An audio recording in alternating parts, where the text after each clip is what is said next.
Hello, everyone. Welcome to the seventh episode of MSP Unfiltered, a series of videos that we have, a series of events that we have where we bring to you our favorite MSPs and bring to you their stories and their lives in a way where you get to know them personally and up close. So, for this episode, we have our first female speaker, and we're delighted that it's Victoria. She's amazing, she's awesome. To give a brief introduction of Victoria, she's a computer engineering student at FPU, Florida Polytechnic University, and she is a Phoenix Hacks organizer and a Beta Microsoft student partner. Thank you so much, Victoria, for joining us today. Thank you so much for inviting me. Yeah, so we're just gonna get started. The hosts for today are me, Simran Makhija, and Ekansh Gupta. We're both beta MSPs from India. So to start with, I did give a brief introduction of yours, but if you were to introduce yourself to someone new that you've just met, how would you do it? Hi, my name is Victoria Andrade. I'm a student at Florida Polytechnic University, majoring in computer engineering with a concentration in machine intelligence. Right now, I'm involved with a program called Microsoft Student Partner, which is Microsoft Student Partner program in which we get to connect with a lot of wonderful people, learn about cutting edge technology, and host events to help our peers to learn. I'm also the SOC chair. SOC stands for Student Organizations Committee, which means that it's my job to help clubs on campus stay on track. And I'm also the vice president for Programming Club and organizer for Phoenix Hacks, which is a hackathon. That's generally it. Mm-hmm. Well, you mentioned a lot of extracurricular aside from your academics, which is also pretty heavy considering you're doing a concentration in machine intelligence. So, how do you balance your extracurricular and your academics? How do you go about managing your time? Any tips and tricks? I like to put everything down in a calendar. I use Google Calendar. I've been trying to make everything together, but I haven't been able to. So link my Outlook calendars and my Google calendars. So, like I said, I like to put everything on my calendar, schedule it. I'm gonna spend 3 hours throughout the week, separated throughout the week, to study for Calc 3, let's say. Or, oh, I have to finish this project. Let me set aside some times that I know I'm gonna be free to sit down and research more into this. I also like to do to-do lists. So I have Mm-hmm. the to-do Microsoft app on my phone, and generally I just right in the morning, right as I wake up, I look at all my tasks for the week, choose some that I need to do for that day, and make sure to try my best to fill and finish all of them. Ooh, to-do lists and calendars are, I think, the best way to plan out. What do you do when sometimes you can't uh, complete a task? Are you a procrastination person? Like, do you procrastinate, or are you like, do you stick to your schedule as you plan it? I try to be very strict with my schedule, but sometimes things happen. I right now am not in my campus. I think most of us had to come back home. So I have to help with the household sometimes and help with my younger brothers. And I that kind of puts my schedule a bit. So I have to be more flexible while I'm here. If I can't do something that day and I don't want to stay up too late to finish it, I simply add it to tomorrow's to-dos, but with a higher priority since it was supposed to be done the previous day. Oh, that's nice. There was something that just came to my mind, seeing that you were juggling so many positions of responsibilities along with your academics. Coming to your community experience, was your programming club your first tech community experience?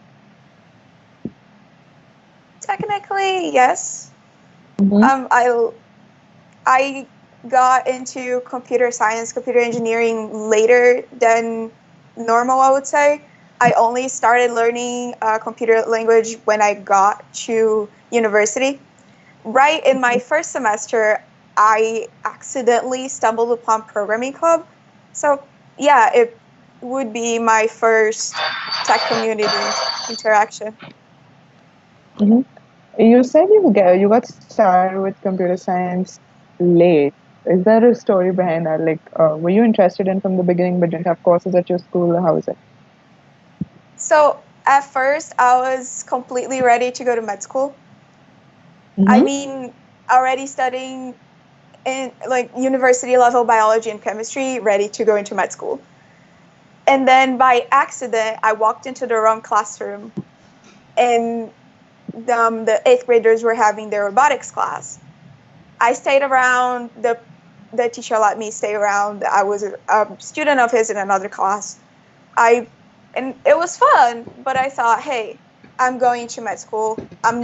There's no way to change it. But what I can do is make my focus in med school somehow related to technology. And then I met my current school and got to spend a day really hands-on with coding and robotics. And I knew that that's what I wanted to do the rest of my life. That was the beginning of senior year of high school. And within that year, I applied, got accepted, and went to university in a completely different major than what I thought it was going to be. Uh-huh. So you said you had hands-on experience completely at your university, your current university, back when you were in your senior year of high school. So, like, how did that happen, considering your high school was in Brazil and you're studying in Florida? Like, is there a story? Yeah. Okay. So in 10th grade, my school put this amazing program, which right now the name is IE High School. And back then, the name was Flex Major High School, which is, even though we're here in Brazil, we're still doing presidential classes in Portuguese, but we'd be doing online classes on top of those in English to get an American high school diploma. And part of this was also planning to maybe go to study in the US. By 10th grade, I still thought I'm going to go to the US as a master's student for a med degree or something. And then we have the trips, which is you just go, which is college prep. So you go, you visit a university, you know how college works in the US. And another kind of trip is Storm. So Storm is a 1 month long program. You just visit a bunch of different universities and also get to do an in-person class. During that, we went to Florida Poly, and we had a full day schedule there. We got there about 5 a.m. We stopped for Mm-hmm. breakfast at a McDonald's, but we're all still starving. We get there, Mustafa, God bless him, asks if we want breakfast. We eat, and then we're taken to classroom. It wasn't one of the main classrooms, but an area that's separated for these kinds of events. And a couple of Mm-hmm. students were there with computers and robots, and they're like, okay, so this is a STEM only school, so we thought we might show you the projects that we'll work on. And one of them is autonomous vehicles. And they had the little Mm-hmm. autonomous robots. We were Oh. divided into teams. We had two computer scientists and one computer engineer as lead of the teams. I got I ended up with the computer engineering one. Midway through the presentation, the robot broke. Like the code just stopped working, went red, and the robot stopped working. And then me and the computer engineer started to try to fix it. So we looked at the code, we looked at the robot itself, and we're just trying our best to fix it and failing miserably. And that was so fun. Looking through the code, trying to change things around, coming stuff out to make sure that it worked, and it still didn't work. After, I think, Mm-hmm. 2 hours doing that, one of the computer scientists came, fixed the code, it worked, and then it broke again, and they gave up. But getting that experience of messing with the code, looking at the robot, make sure everything is in place, just made me fall in love even more for the technology field. Mm-hmm. So when you say even more technology as one of your career options aside from med school before, like did you have a math background before switching to CS or was it a difficult switch? I always liked math. So yeah, I had a math background. It was always my favorite class. In the high school program, I did some higher level math, so pre-calc back when I was in 11th grade, when normally pre-calc for Brazil is taught in 12th grade. And then in 12th grade, I did AP Calc 1, or AP Calc A, as the system calls it. But I had it in my mind that I would be a doctor and I would be helping with technology. So working with technology, as in working in the research field with technology to understand more the human brain specifically, but not creating the machines, but trying to explain how the machines interact with the human more. And now what I'm going to do with my current major is create those machines. Mm-hmm. So, I mean, creating these machines, and as you said,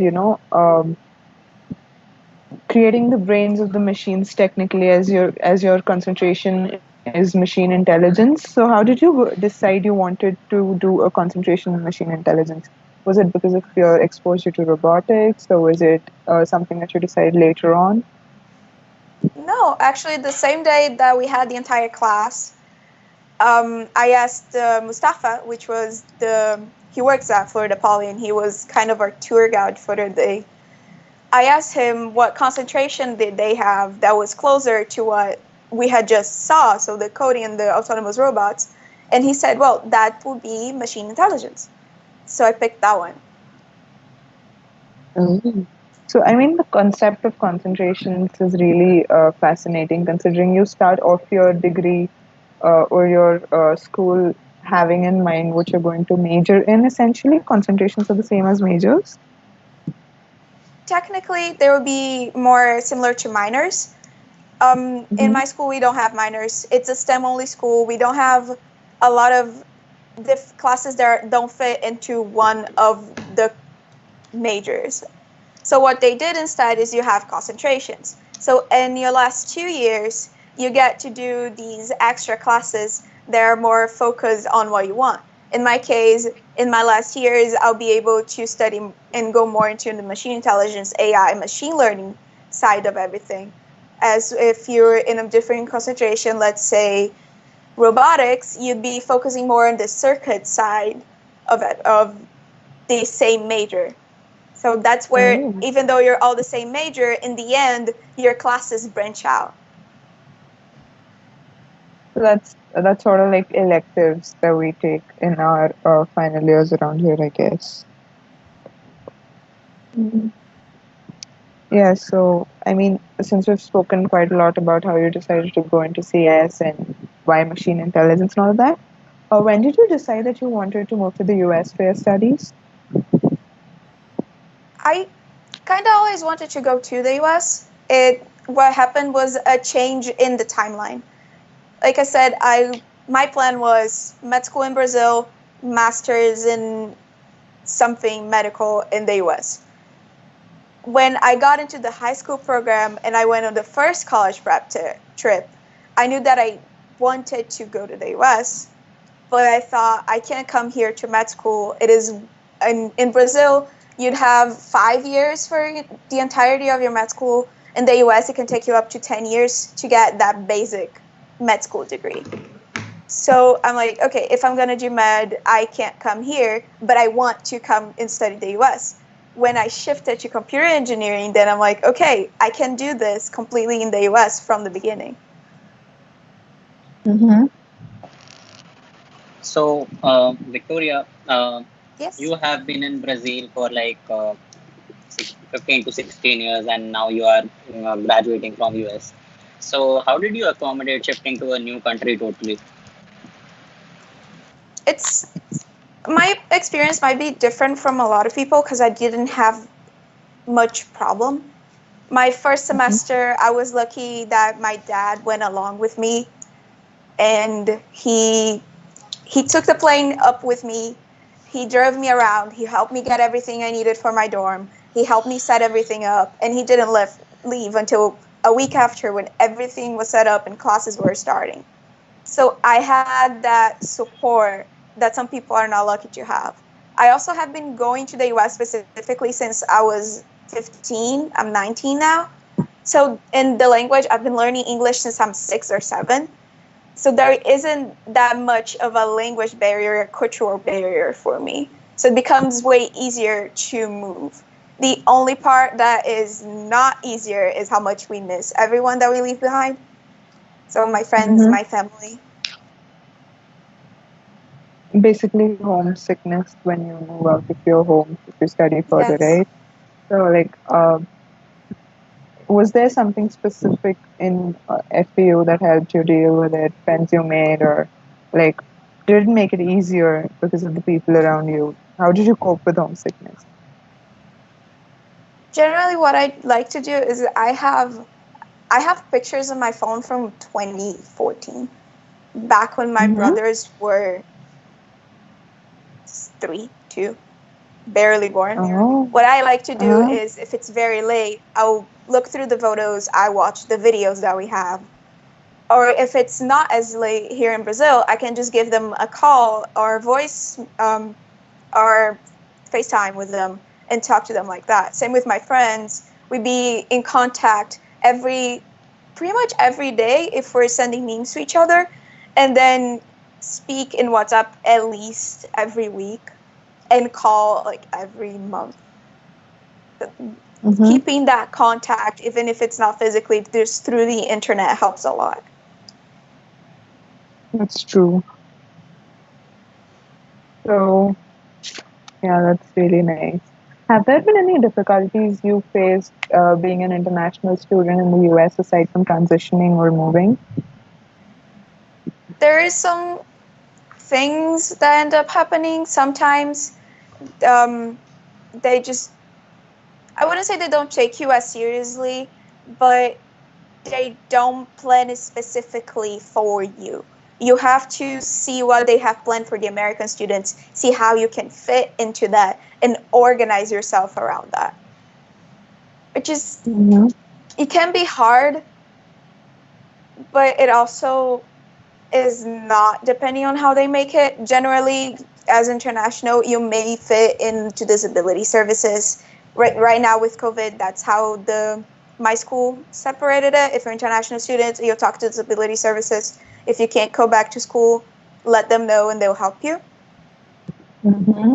But there's that problem that is not much of a university problem, it's more like the United States as a whole.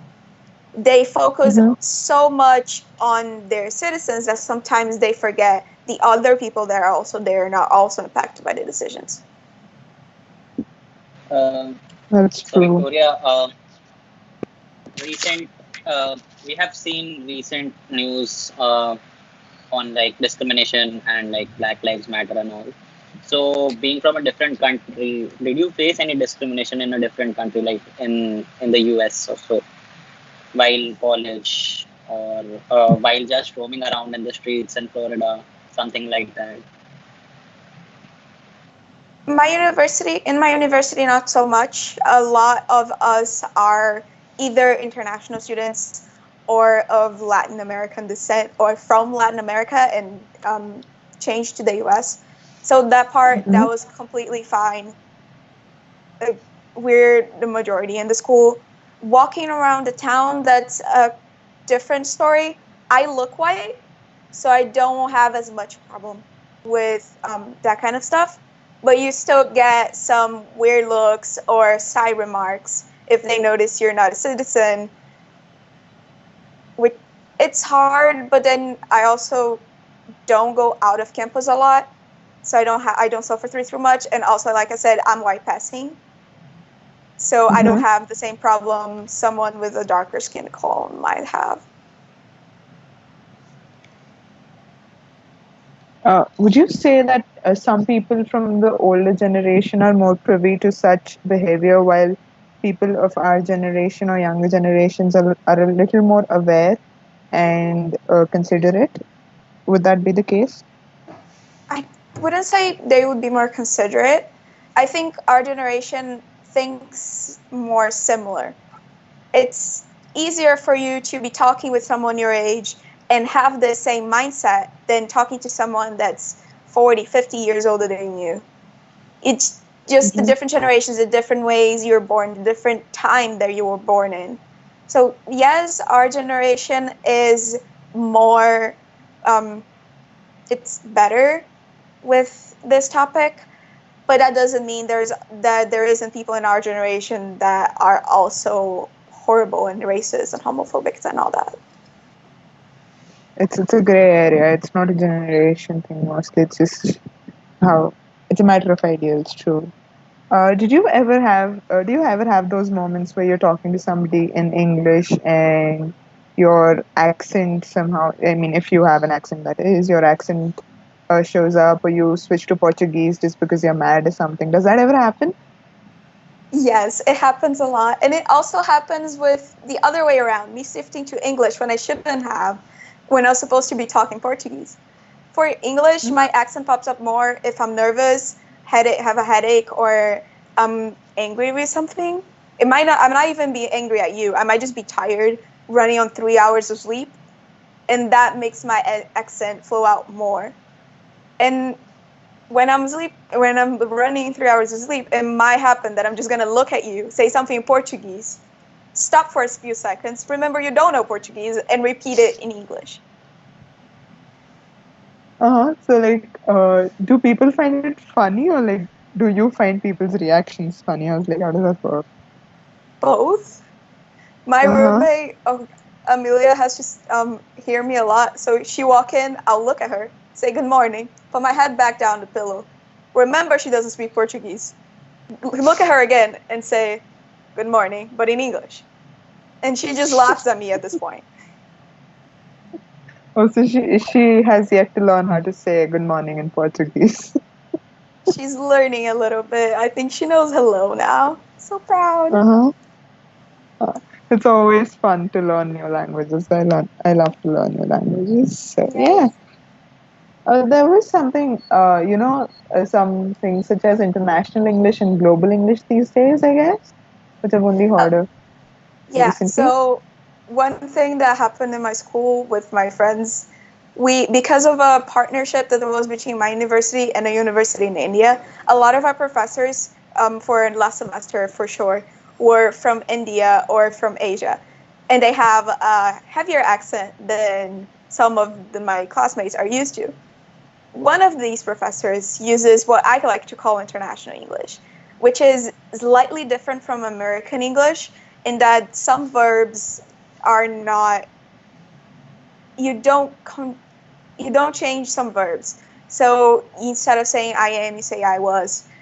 Instead of saying he does, you say he do. So you just don't Mm-hmm. change those verbs, and you shift a couple of the sentences of the placing on the sentences, or you just don't pluralize something. It's the idea is for it to be easier for people to understand you and for you to communicate.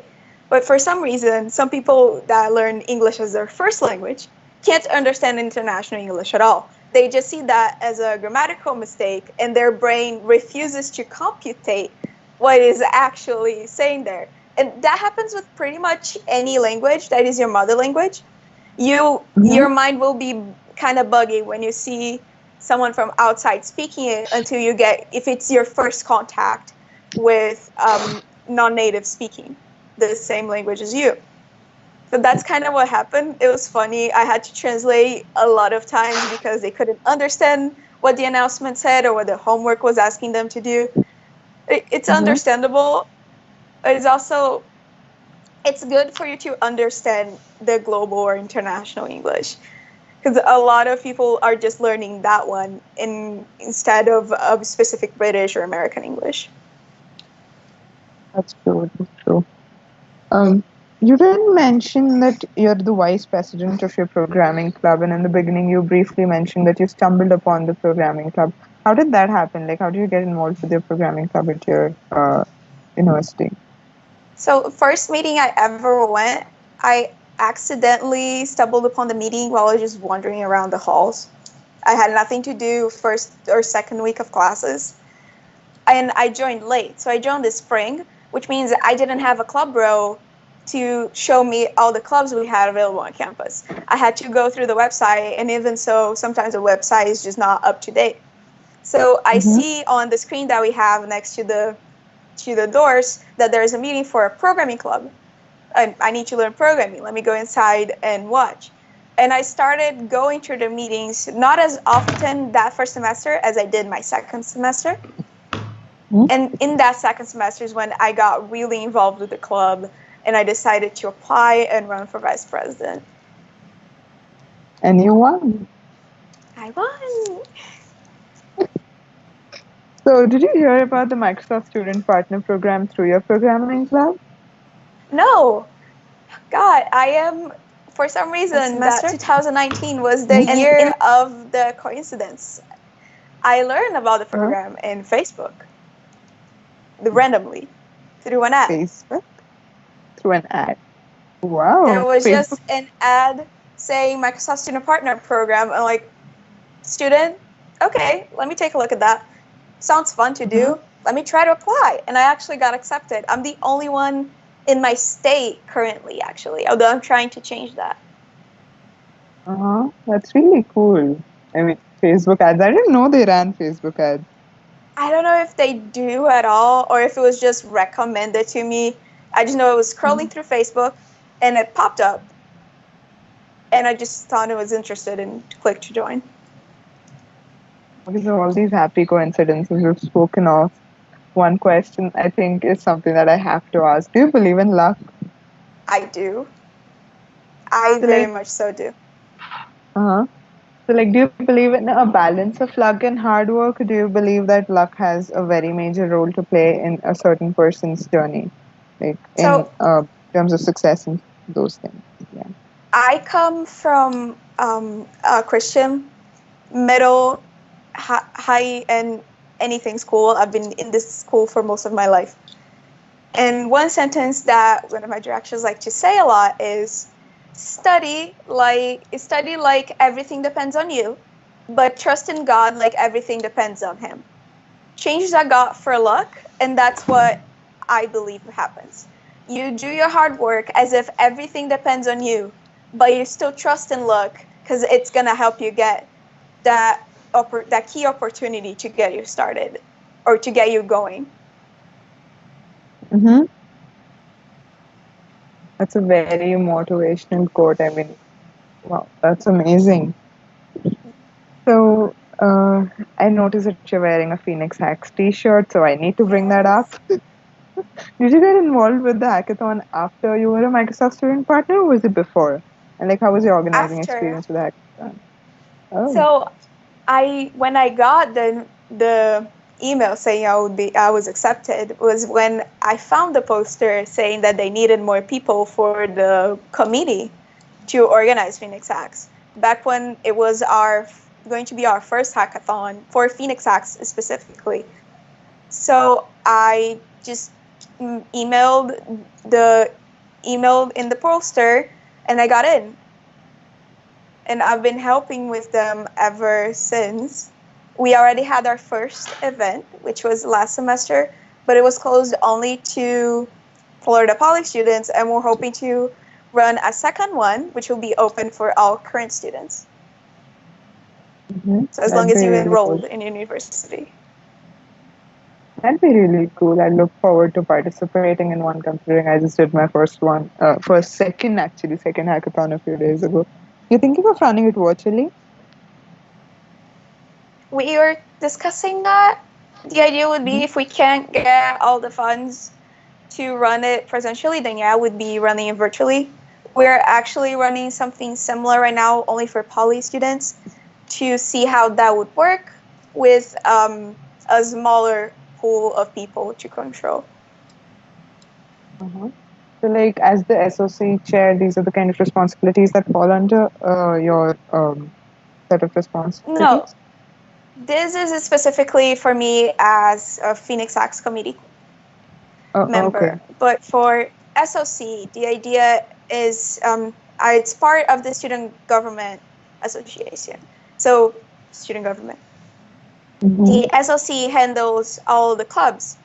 Any new clubs apply to the SOC to be able to create their new club and become recognized. That's where we call them recognized student organizations, RSOs.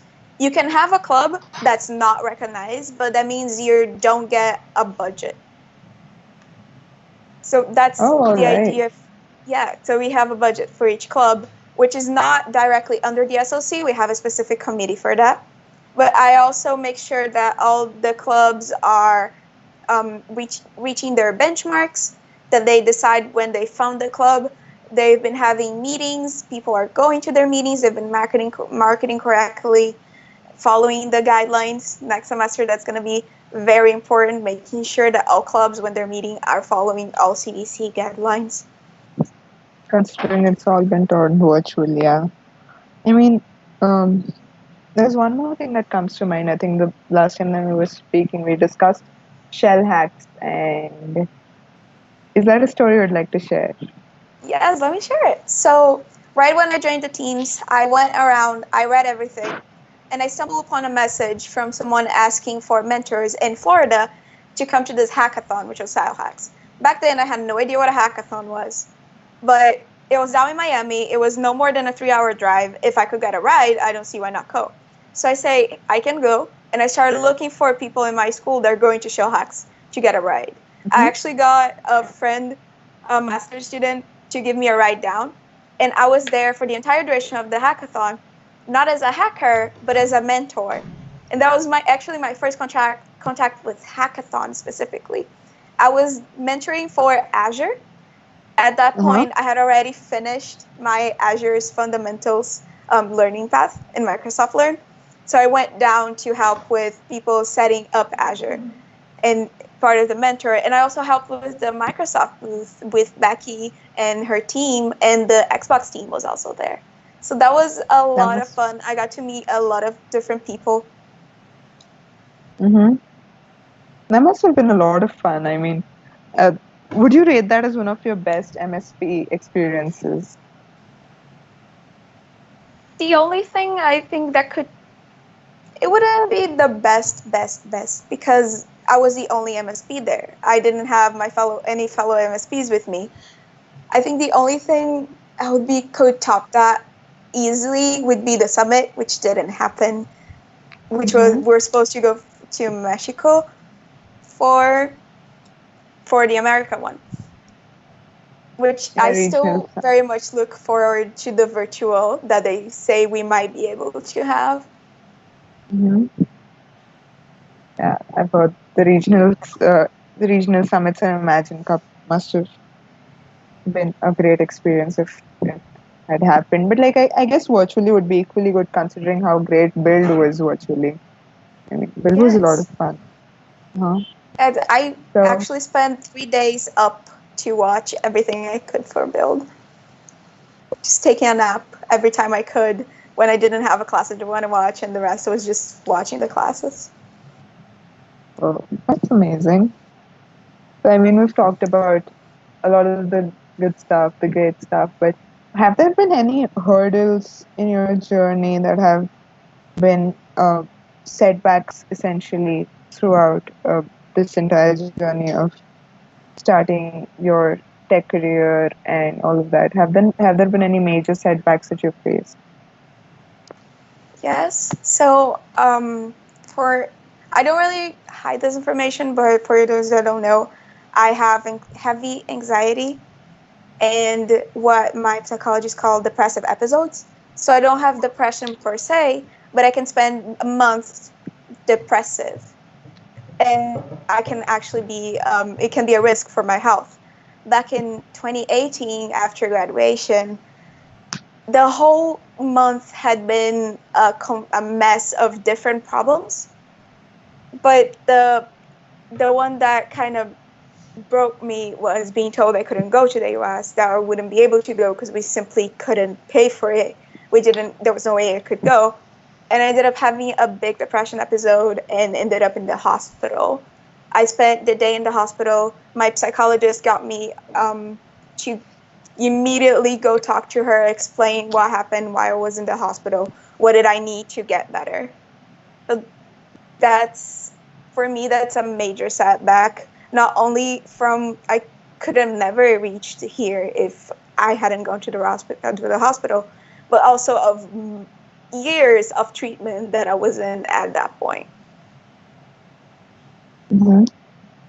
Well, that's a very It's very brave of you to talk about this in front of an audience like this. I mean, that takes a lot of courage. Thank you. I mean, mental health, while it is actively spoken of on a lot of platforms these days, it is something that not a lot of us understand, right? So you've been through that experience and come out well, I'd say. You're here, you're talking about it, you're strong enough to share that information. But there's still a lot of stigma around the topic generally, at least in our country, we've noticed a lot of stigma around the topic, and it was. So, how has your experience been in that aspect? Here in Brazil, there's definitely a lot of stigma about any mental health issue. In the US as well, but I believe for different reasons. Mm-hmm. For me, we shouldn't hide it. It is a disease like any other. So if you are not afraid to say, "Oh, I had a flu," why wouldn't you? Why would be afraid to say, "Oh, I had a depressive episode. That's why I couldn't do what you're asking me to do." I have been comfortable with it for a long time now. I've been in therapy for a long time. I'm a lot better now as well.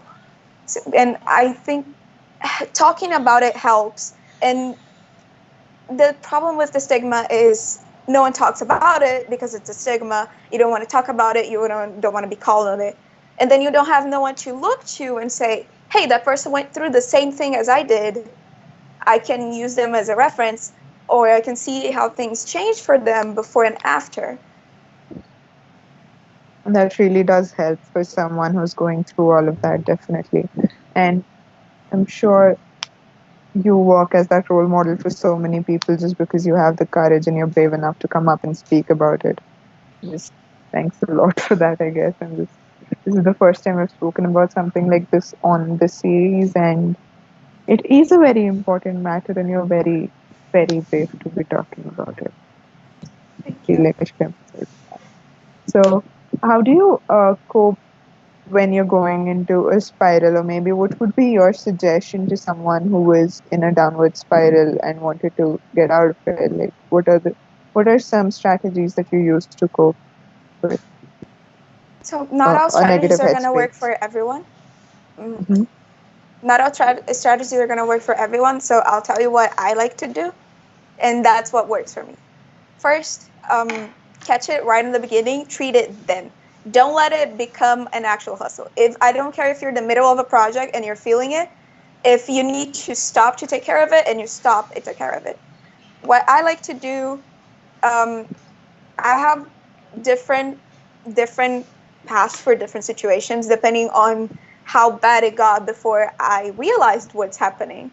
Sometimes your brain is just circling so fast through thoughts you don't understand that you're in the middle of an episode until you actually stop. So generally what I stop what I'm doing, watch a video, read a portion of a poem or a book, or go play something if I have the time for that.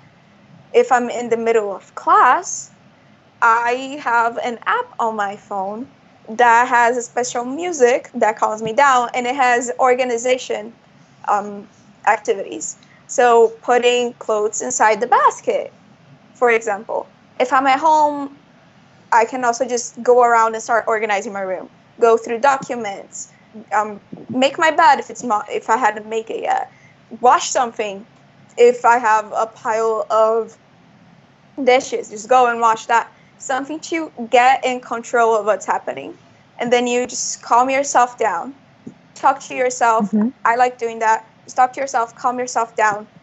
Write what you're thinking down also helps. Or recording or messaging someone if you have someone that would be willing to serve as this role as whenever I'm bad, just send you a message explaining what's happening and you can help me get out of that state. So there's a different different ways you can protect it. But if none of them are working, just stop. I don't care if you have an assignment due that day. I don't care if you have a project due that day. I don't care if you're in the middle of a hackathon. If it's getting so bad that none of your usual things you do are stopping it, you've got to stop and look at what's happening and make sure that you get yourself back to a right state of mind before you continue working. Mm-hmm. Uh, Writing down or recording what you're thinking really must help with introspection, I guess. I mean, that's how it works. Really nice. Yeah, that's amazing. I mean, I've said this enough, but you're amazing for sharing all of this. And because we've spoken about this, I guess one thing that we have to talk about to balance it out, I believe, is like what has your biggest achievement in this journey been to date? It's hard for me to tell you like my biggest achievement. For me, a lot of stuff is on the same level, especially Mm-hmm. school wise. But Mm-hmm. let me speak school wise for now. My GPA.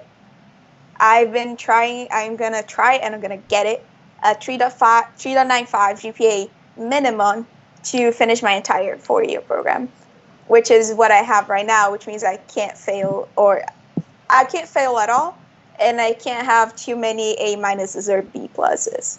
And just 3 semesters starting to get into those harder classes and actually being able to maintain that 3.95 with only having one class that wasn't an A, Mm-hmm. for me, that's a high achievement because it takes a lot of hours and a lot of coordinations to have that True. on top of all the extra stuff that I do, like Extracurriculars. chemistry. Yeah, that's But true. I mean, managing our academics, most of us are like a moderate GPA, an above average GPA is good, but you're achieving a 3.95. That's amazing.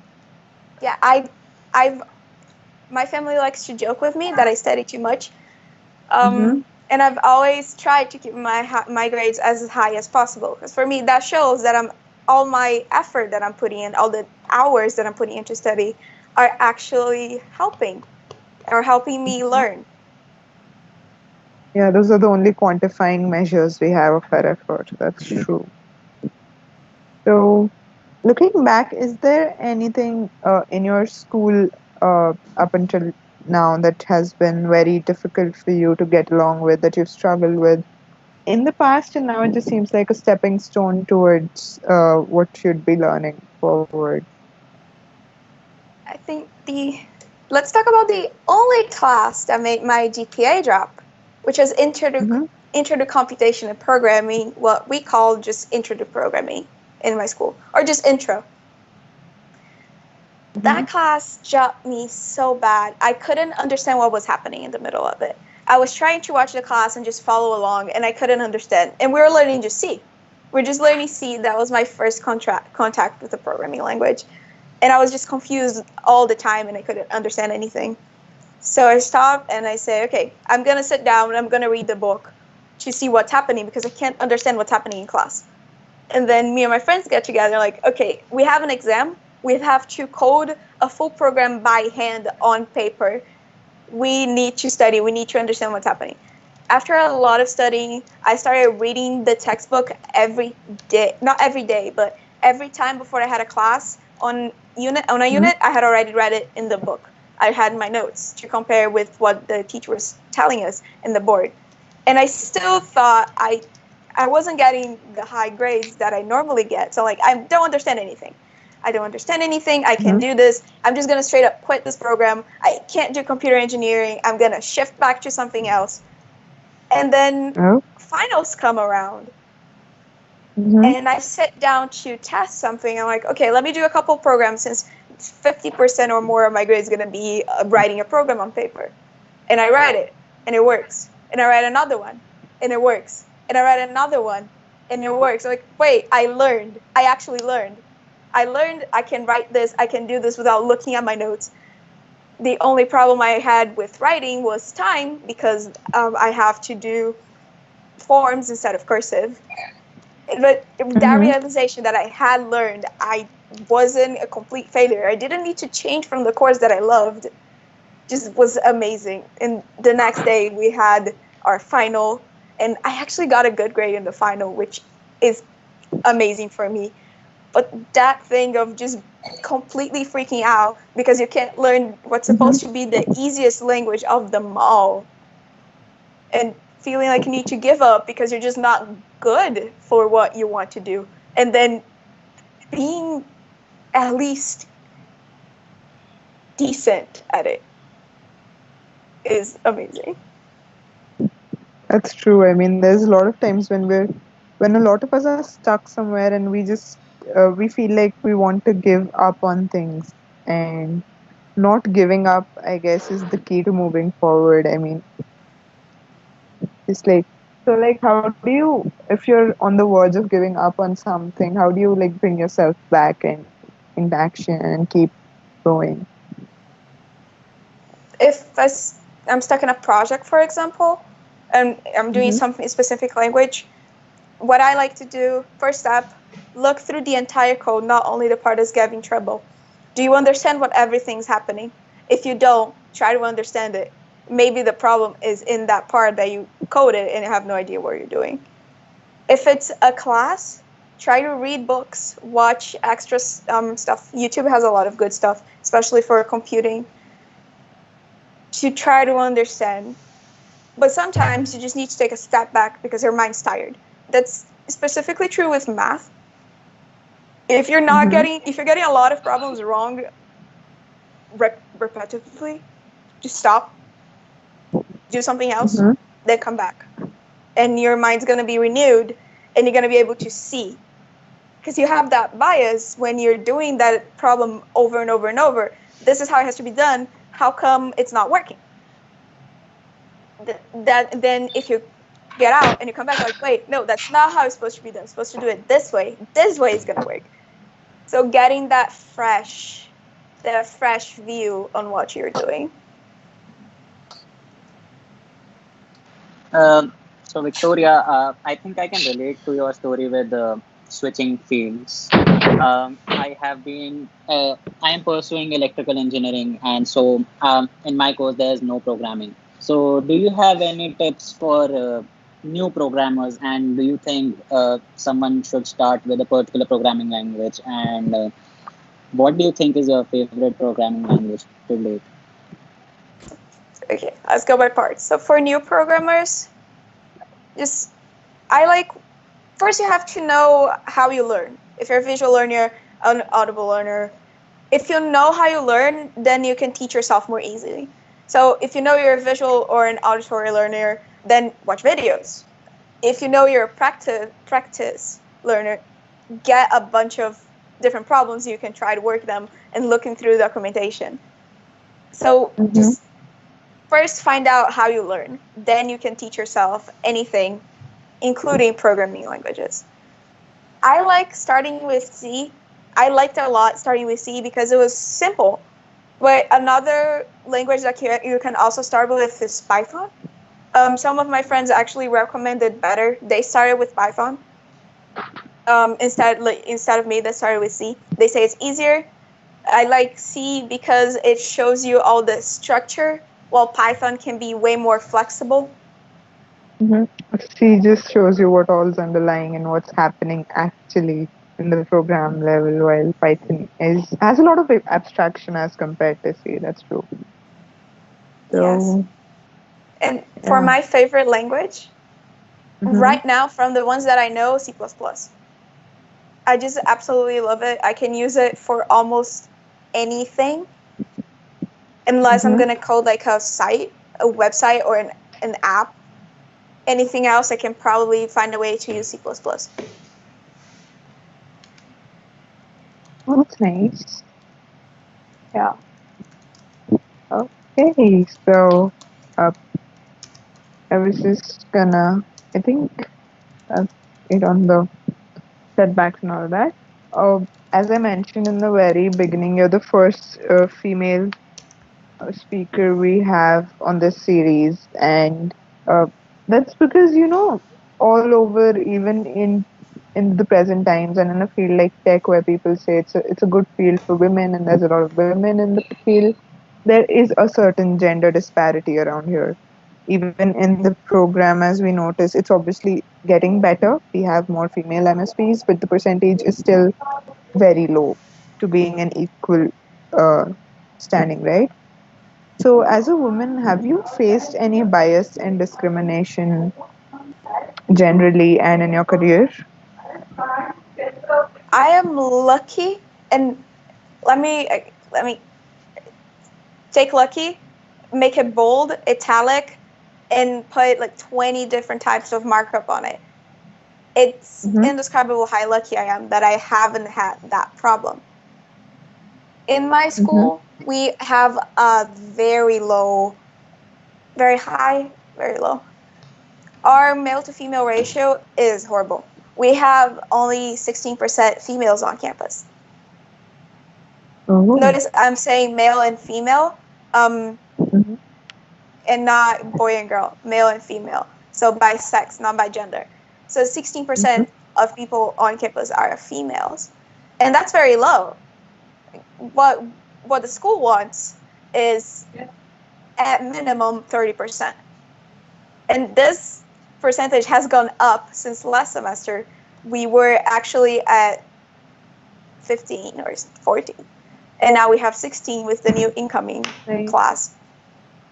So they push a lot. They want to see the females and everyone participating, but they push for more girls to get on campus. They push for more non-binary people to be on campus and be a student, participate in club events, participate in university-run activities. Mm-hmm. I personally, on my career, I up to the point I am right now, I haven't had a problem with it. So, have you been actively participating in the promotion of female participation, as you say, in your college or in general? Are you usually vocal about your opinions on women empowerment and all of University that? run activities. I try to be very vocal. And mhm, Right now, we have a suite um, chapter on campus, which is amazing. I'm also the president. We're just gonna become active in fall 2020 of Campus Loop in my university. So I'm starting to create more opportunities for all of us to get together, know each other, network while mhm, on campus or off campus even, because College Loop is not closed only for the students of that university.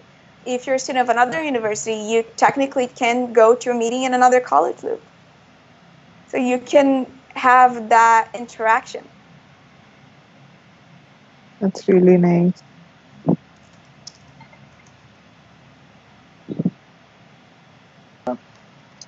So, Victoria, I want to ask that as you are very vocal with the gender disparity problem, so do you have any particular program, especially for women in tech, for promoting women in tech, uh, or something like that?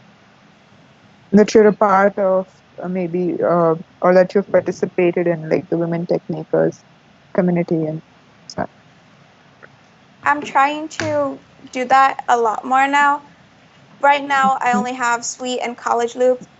I'm looking to go to, if they have it, the it's not technically a summit, GP, GC.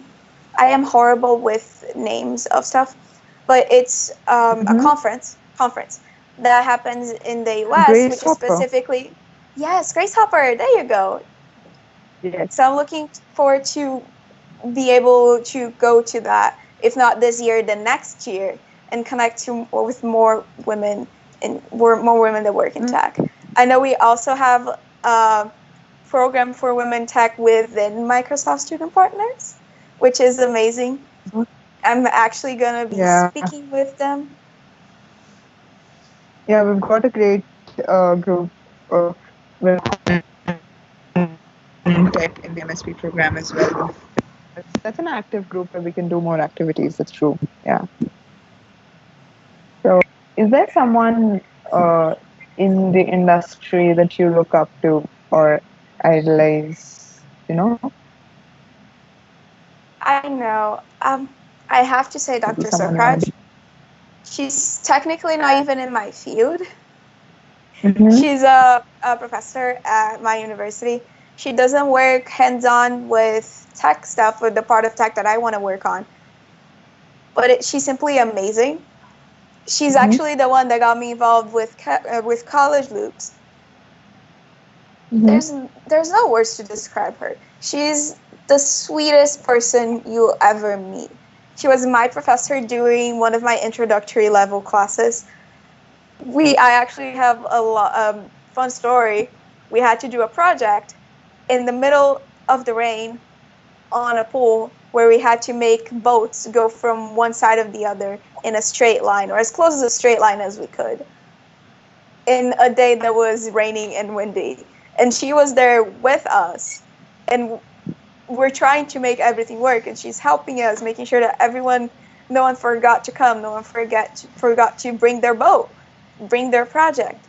So she's just so attentive to everyone. She wants to have more women come to campus. She wants to have more involvement with women, and that's just what I want to do too. So I look up to her with for that part, for that outreach, which is her department, for the outreach part. Uh-huh.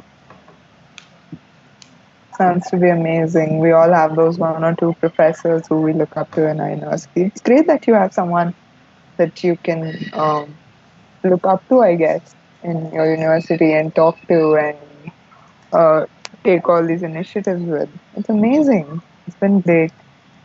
Uh, so, in the past, is there a favorite project that you've worked on? Like, out of those that you've done so far, is there something that you think had a great impact or something like that? It's it's very hard to choose. Impact Mm-hmm. wise, I think one that I'm about to start might be more impactful than the others because it is specifically in the machine intelligence field. I say about to start because I haven't coded a single line that I'm supposed to yet. I'm Mm-hmm. trying to learn a new programming language called Inkling to be able to code what I want to do. And I'm finally having projects on this specific machine intelligence, machine learning, AI area that I want to do as my career. So that has a lot of meaning and a lot of impact for me. I'm looking forward to getting to know what this project is. It sounds really exciting and interesting. So, yeah, I mean, that was all from my questions for the day. Can't you have any? No, I don't think so. I think she has pretty much summed it up very finely, and it's awesome to hear you speak. Yeah, I mean, I don't know about the audience, but I'm definitely a fan of yours after this session. It's been great getting to know you and talking to you. Yeah, so thanks a lot. Thank you for sharing your journey and talking about your entire process of getting here. And we hope that we can continue to work with each other in the future. And it's been great preparing for this episode and everything. Thank you so much. And thank you to Thank you so much for everyone inviting me. that's, yeah, it was our pleasure. It was definitely my pleasure to be hosting you. And thanks a lot to everyone that joined us today in the audience. It's been a great episode, I'd say, because it was the first female speaker we had on board. It was a very special episode, and it was even more special that we had someone so distinct and someone that had such a great story to tell. Thanks a lot for joining us today and staying with us for almost an hour. Thank you.